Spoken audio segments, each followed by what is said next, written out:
I'm going to put this vise in, sticking it in at least about an inch. And then I'm going to smash it down with the vise. But I got to be real careful not to smash it all the way. And so you see about how much it's smashed right now? That's about as much as I want to go. And then what I'll do, I'll grab the pipe out here and I'll bend it sideways, and at the same time I pull it out of the vise. And I get a bend in it that's not quite 90, and I have openings on the end that I can actually stick the rod of solder into and fill up this area that's inside. Alright? So I want a nice tight bend at the bottom, but I don't want it to be tight at the front door. So, alright, we got all of our pieces cut, and we sanded them with the emery cloth, but we don't need to put any flux on the pipe. So I'm putting the pipes together, and I'm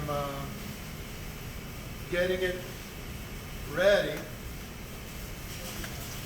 for high temperature soldering. And we've added another piece to the bottom of our plate for the fun of it, to kind of simulate how they might seal off the end of a piece of flexible tubing. And so we'll put all of the pieces together, and we'll make sure that everything is tight. But now we don't have to worry about overheating the flux, because we don't have any. And supposedly this rod, the Harris Zero, has a type of flux built into the rod. And so you could say that there is a special type of flux that we can't see, right? That's inside of here. And the zero silver in this rod means that it's not going to penetrate as deeply into the joint.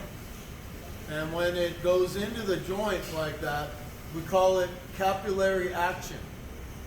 And silver has a lot of capillary action, right? And so when we need to get deep into cracks and crevices, we like to use solders that have a lot of silver in it. But silver is expensive, and if we're just joining together copper pipe, we don't need all that penetration into the joint to get the strength that we need. All right. Now we're going to have to be getting the temperature up a lot hotter. We're going to actually be getting the pipe up to where it glows red hot. I don't know if the camera will show that coloration. Always check that before you open it. Alright, so let's turn this on. Acetylene first. And we'll get a little bit bigger flame.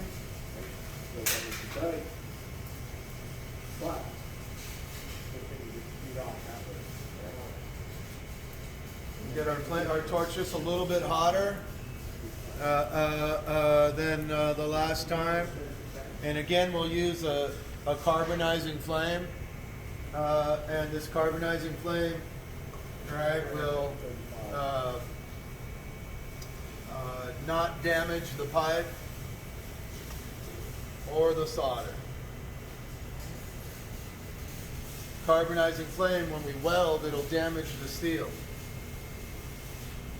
So we have to use a neutral flame. You start out by heating things up, going around.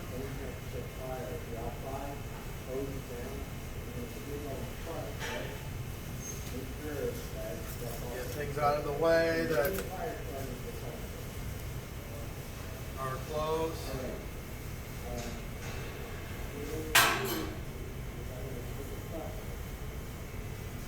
See a little bit of smoking coming off the metal. And that's kind of telling me about the heat. And so I'm going to start on this joint here. And I'm just going to move the torch back and forth. And as I move it back and forth, as I pull it away from the area that I'm heating, I'll be able to see the orange better than when I'm holding the flame directly over it. So can you see the flame, the metal is orange? Mm-hmm. And so I want to add filler rod.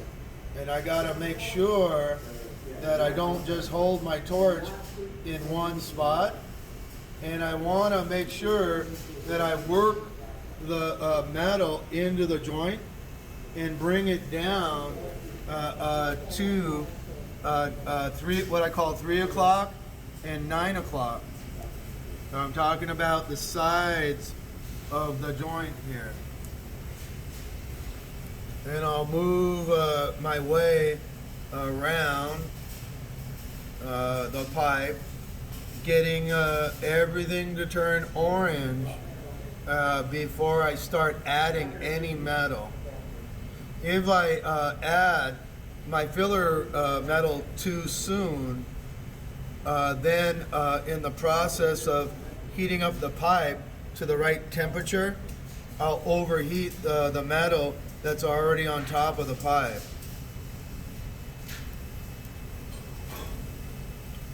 Pipe needs a little bit hot, to be a little bit hotter.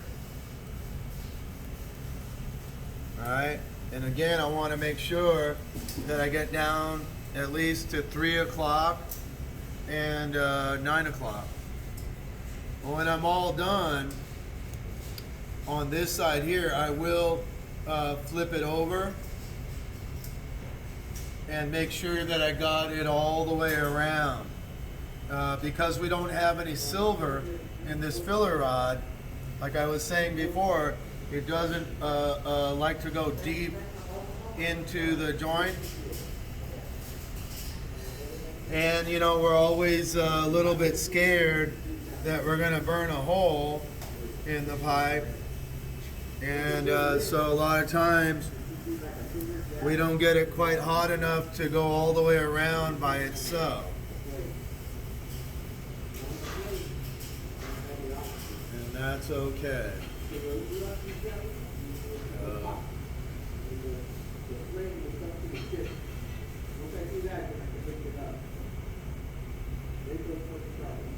Alright. Nice thing with this filler material here is if we have a hole or someplace where we missed, it's real easy to heat it back up and to do a little repair to get the areas that we missed.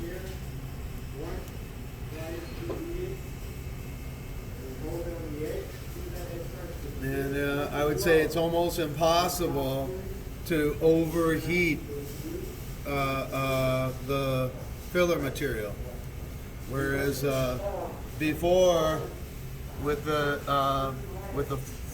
low temperature, we were afraid.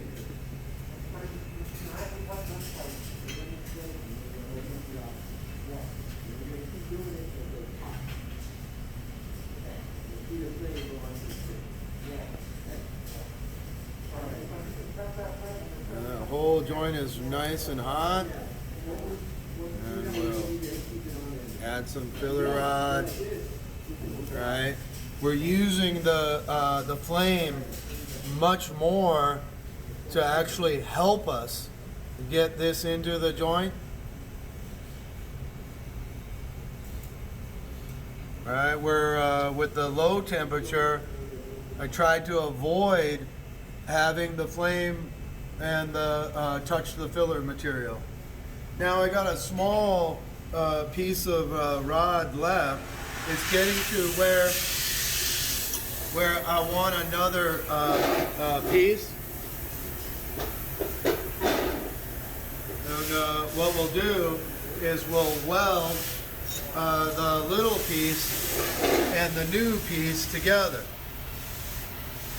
And so what I'll do is I'll put these two sticks together end to end, and then I'll stick them in the flame and get them to melt to each other. Then I'll bend the old rod out, and now I have connected the new rod and the old rod together, and I'll be able to use the rod all the way up.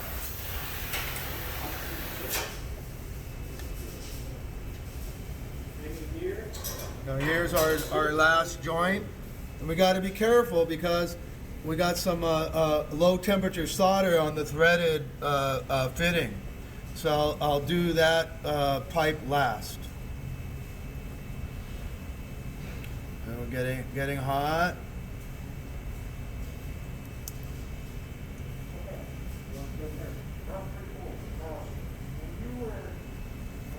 Down to 3 o'clock, down to 9 o'clock.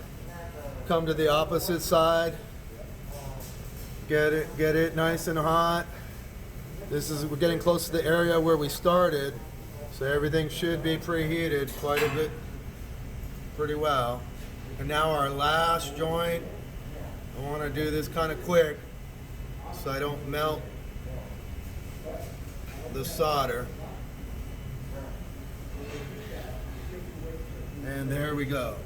We went all the way around, but we didn't do the end piece here. And what I'm going to do is I'm going to save that till I'm done. And so I'm going to flip this over. And I'm going to go over each joint and see how well it went around. And a lot of times when you're looking without the flame, you can't really see if it went around. And I can see now as I move the torch from joint to joint that it got hot enough that it went around all by itself, right? Which it doesn't always do. And if we see a little area where we think it might not have gone through, we just heat it up, right? And then we can add a little bit more to that joint, right? But I'm gonna chance it here, and I think we went all the way around just from the top side. So I'm gonna flip it now, and I'm ready to fill up this area here. And so I'm gonna heat it up, and then when I stick the filler rod in the hole, it'll just melt inside the hole. Come on, get in there. There we go. So I'm sticking it in like a needle. All right, it's filling up that joint. I'll come over to the other side, add some more. All right, and seal that off. So I think we're ready for pressure testing now. So turn off that torch.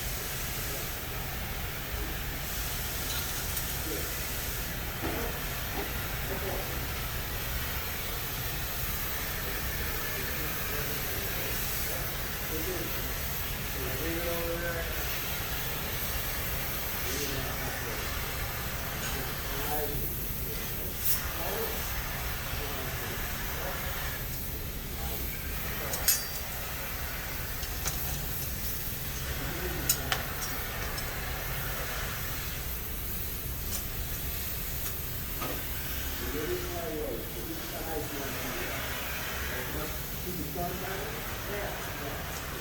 So this pipe got a lot hotter when we're putting it together.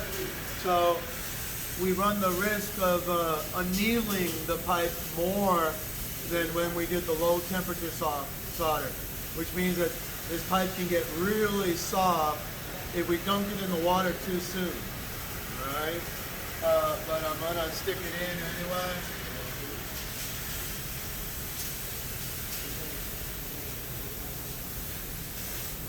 Once it gets wet, I don't need to use the pliers anymore.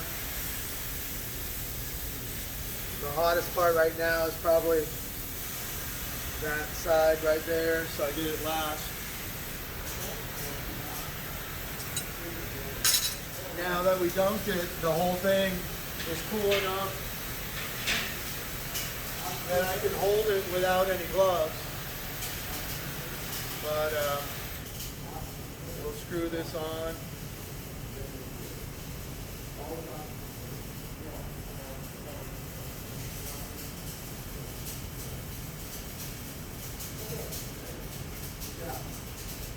And it's always good when you pressurize it to hold it away from you, because if you have a loose connection, it could shoot out away. So I got it pressurized, and it looks like things are still at about 96, like they were earlier, and I don't hear anything. So we'll dunk it, and I don't see any bubbles coming up. And so first try, right? We were able to get it hot enough to go all the way around using a solder without any silver in it, right? So we saved a bunch of money, right? And did a good job, even without spending a lot of money.